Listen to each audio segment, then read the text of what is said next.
Hello everyone, welcome back to the channel, another 2CV video for you, and this was a part that I remembered I had stored away. I think I bought a service kit from a 2CV, and this is what I believe to be an air filter.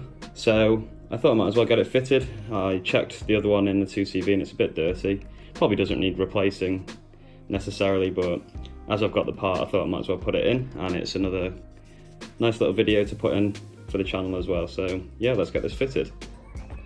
Okay, so first things first, let's get the bonnet open. The latch is under here.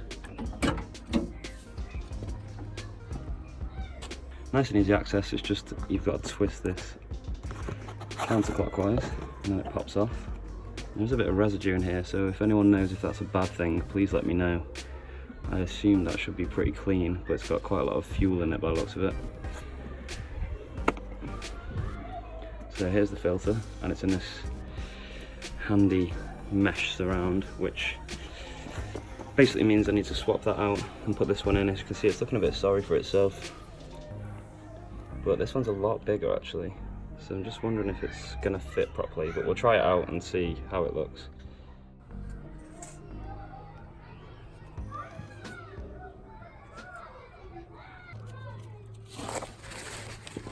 It's looking a bit dirty, so I thought I'd give it a little clean.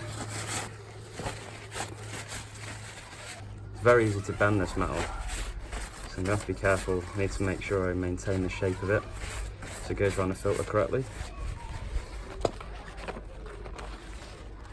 The problem I seem to be having here is the foam of the new one is a lot thicker than the old one, so it's going to take a little bit of encouragement to get this in, I think.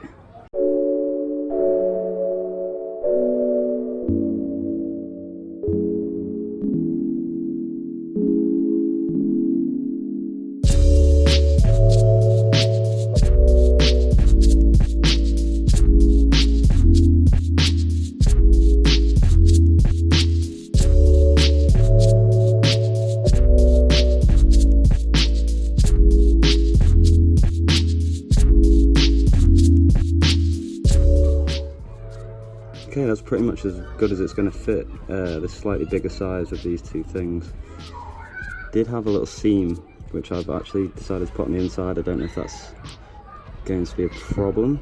So yeah, there we go, the shape's back in it. Let's try and pop this back in and see if it fits.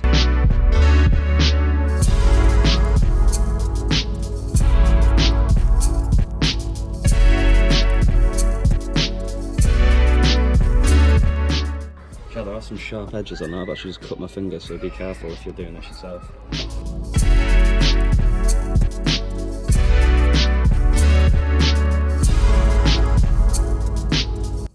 Okay, there we go. Now I think the fact that it was quite a little bit bigger might mean that it's actually fills that space a little bit better, so it could actually be a better filter than the last one. So let's start the engine up and see how she runs.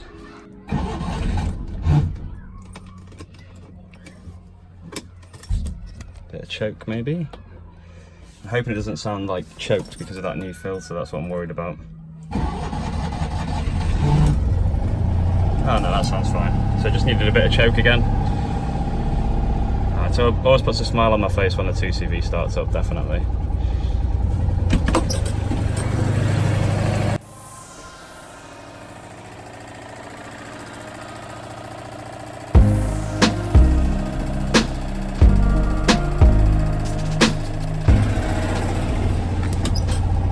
So yeah, getting relatively good suction. I just checked that as well, and that'll do for the engine running today.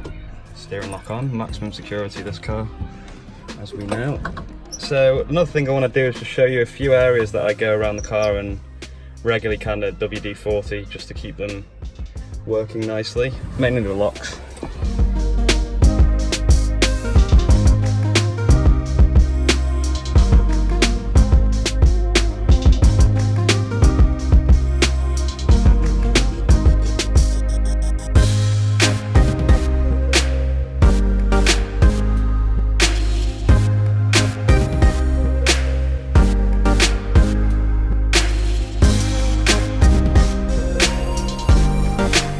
Cool mechanism that it just spins when it's locked, so you can't get any purchase on it. Very cool.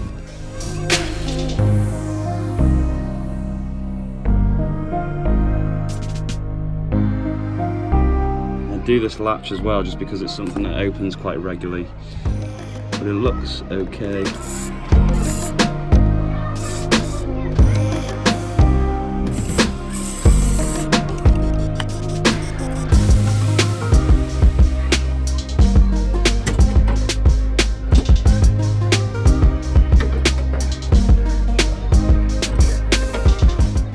Is the old filter. As you can see, it's pretty dirty, so definitely no harm in putting a new one in, although it might not have necessarily been required. Final thing I just wanted to explain is the plans that I've got for this next. So last week I ordered a new seat belt for the back. There's a 3-point seat belt and there's a lap seat belt, and it failed the MOT because it said there's a non-standard seat belt in the back, which I assume he thought is this one because that one's been upgraded, if I'm not mistaken. I think this one's been upgraded and this is the standard one. So I've bought a lap one for there, and I checked a load of 2CVs out that were for sale on eBay just to see if they had lap straps in the back, and pretty much every single, well, I didn't find one with 3-point seat belts in the back, so that was the reason I ended up buying a lap strap instead of a 3-point seat belt like this one. I've also got these parts on the way. 2 of these. The actual garage that I took this in last to be MOT'd with broke that and didn't own up to it for me. So thanks to them for that. I won't name them, but that was very annoying. So I've bought one for that side, one for this side, because that one was always a little bit dodgy as well. It's going to be interesting to see how to fit them, because I can't see any way of getting access to them,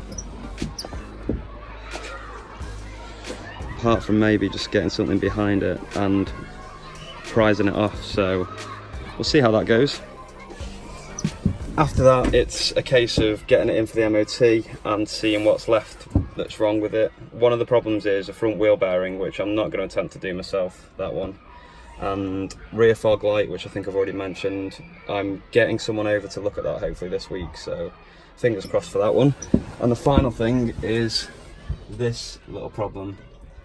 So where the car seatbelt, where the rear seatbelt anchors into the car, there is a lot of corrosion. And when I got that last MOT, they basically said that that's too dangerous and won't be strong enough. So that's a common problem with 2CVs. I know this because you can buy a part to replace that section of metal. So it's obviously a very common thing. So that rear fog light, and we are good to get it in for the MOT. So I'm going to try and find somewhere that just does bodywork and the MOT as well, so it's all done in one place. And then we'll be back on the road, which I'm very, very excited about, because look at this weather. It's absolutely 2CV weather, so I need to be making the most of it. Thanks a lot for tuning in, thanks for watching. Sorry for all the kid noise, but they're out on their lunch and they have a habit of screaming for the whole majority of it, so that's useful. New parts coming this week, so there'll be more videos dropping on my channel of me fitting those. Until then, take care and I shall see you soon.